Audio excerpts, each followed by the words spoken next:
Hello everyone, thank you for having me. My name is Ivan and I'm going to be speaking to you today about a wonderful musical film that I hope you really enjoy watching it, The Greatest Showman. For a start, I thought that it was important for you to learn some expressions related to the film before watching it so that you can have the benefit of knowing what it is that you're going to expect or see in this great movie. So let's get started.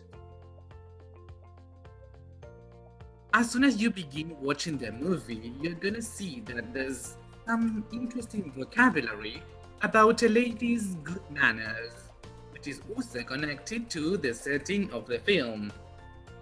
Stand up straight, wipe that knock off, pinky up, arm extended, elbow out, sip. And here we start. Sip is a way of drinking. Do you know that in English there are lots of words that can be quite specific? Well, here's one.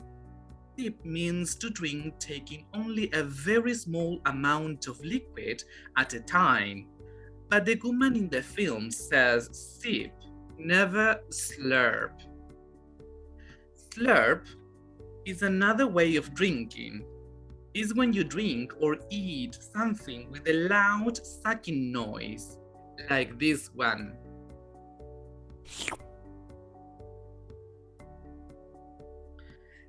And while you are drinking, your pinky, which is the little finger, should be up. But people use pinky when they make a promise, better known as a pinky promise, as you can see. Moving on to another aspect to consider is the ways of describing different groups of people. For instance, the highbrows that refer to those people who are interested in serious art, or in the case of the film, serious entertainment. Perhaps the reason why they are serious is because these people may be highly educated, so they expect to see something with great quality, of course. On the other hand, we can refer to the characters who perform this greatest show. They are called as freaks by the people who disgust them, who don't want them to see in the street. However, in a more formal context, like for example in a queen's house, they will be called oddities, as if they were strange things that one isn't used to seeing in everyday situations. And the head of this show would call them unique persons. But then you're gonna see why he called them like that. Then we have these two ways of referring to people in an informal way, fellow and folks. Let's start with fellow. Fellow is used when we refer to a person that is in the same situation like you are at the current moment. For example, imagine you are doing a training course to learn, for example, a foreign language, so you can call your classmate as your fellows. And folks is another informal way to call people, but the difference with the previous one is that you can use folks when you don't know those people that you are speaking to, right? Words related to work and business. It's a good bet. You can use this interesting expression when it's a sensible or useful thing to do or use. For example, if you're going to a friend's wedding party, of course, a dark suit should be a good bet. Bankrupt. This is the state when a company or an organization has no money to keep working. So, as a result, employees have to be dismissed. This means that they have to leave their jobs. What a pity. However, when you set up a business, I mean when you start a new business, you should think of the pitfalls, which are those problems that may come in the future. But what happens if I don't have much money to pay the necessary things for this new business? Well, we can go to the bank to ask for a loan. A loan is an amount of money that a bank can give you. Because, of course, if you break your piggy bank, the money will not be enough to support your business. Some people, however, take some risk and start a new business in an area that there is too much uncertainty. So this would be known as a venture. Now we are digging deeper to what is extremely relevant for watching this film. The Greatest Show takes place in a sort of circus. But the question is, what can we see in a circus? Trapeze are those who perform special movements in a short bar hanging high up in the air from two ropes, and they are acrobats. And if you think trapeze is a rather dangerous activity, then you'll need to see a knife throw. I've always wanted to see one. Hope I can do it one day. Then we have a tightrope walker. Yes, apparently in the circus, jobs entails considerable risk. Speaking of pure entertainment, let's see how we can describe it. Breathtaking. I really love this adjective. It means extremely exciting, beautiful, and surprising. We can say a breathtaking scenario or a breathtaking landscape. Then we have flop doodle. This is not really connected to how we describe a show, but a person, and I think it's really funny, isn't it? Flop doodle is simply a foolish or a stupid person. Remarkable. I've got this feeling that the British use it a lot, this word. Something remarkable is when it's distinguishable among other things or other people. We can say a remarkable person or a remarkable career, among many other examples. And a close synonym would be extraordinary. Thrilling is another word that it is used a lot by the native speakers. When something is thrilling, it means that it's fascinating, causing great excitement. However, up to now, we only speak of words with positive connotations. When something else is not worth watching it, for example, we can say that is a rubbish or a garbage. The only difference lies on the country that is being used. Another way of describing entertainment is to say that it's dim, which means that the lights are weak or don't illuminate the stage much, sometimes on purpose, sometimes not. Here are some means of transport to consider just to know what they mean, but they are not so important in the film. We've got a glider, a carriage. Again, it's a film based on time past. And finally, the vessel. This last is the most important. Then you'll see. But what does bear importance for the film are these expressions. Take a look.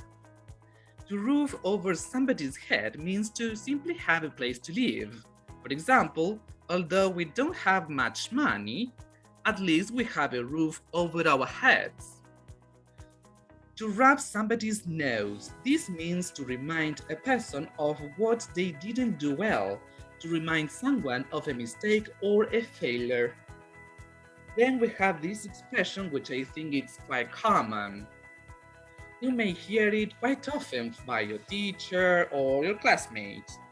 When something is up to you, it means that it depends on what you do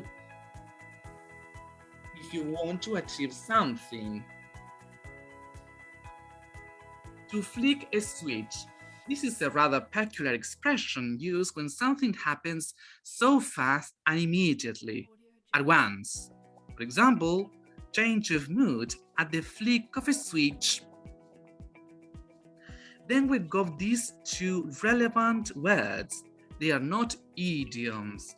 At far is an adverb that you can use it to describe that something comes from a great distance. For example, people came from afar to see the show.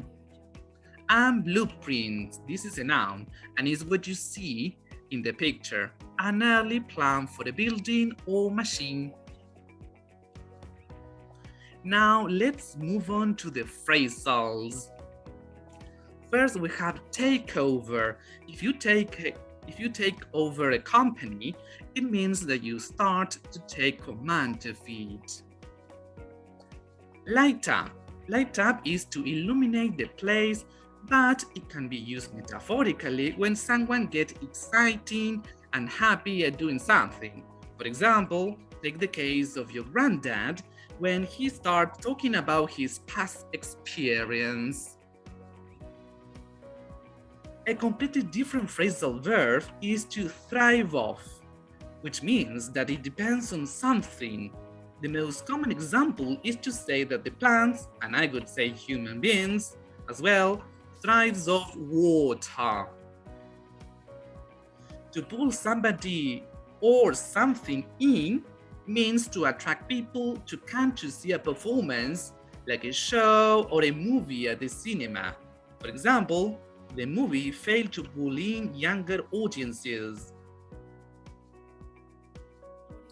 Well, enough of phrasal verb, because they are kind of difficult to remember. And now let's see some idioms. First, we've got put up collateral. This idiomatic expression is so specific, and you can use it when you ask for something such as a loan at a bank, but you need to put up collateral in case you can't give back the money, dear. For example, when you apply for a secure loan, the bank will ask you to put up collateral in case you can't repay the money. Like, for example, giving your house or your car in case you can't repay the money of the loan. Then we've got this expression that I consider so important to learn: to be or to feel bound to do something. This can be used when you feel you've got the obligation, the duty, or the feeling of doing something, like when you see that your friend may take a risk, so you can say to your friend, "I'm bound to say, I think you are taking a huge risk." Others two more idioms. These are crucial to know for the film. I was born in wedlock. This is used when your parents were not legally married when you were born. Well, this was important back in the day. And to have a flair for something means that you are good at doing something, like, for example, drawing or doing a kind of sport.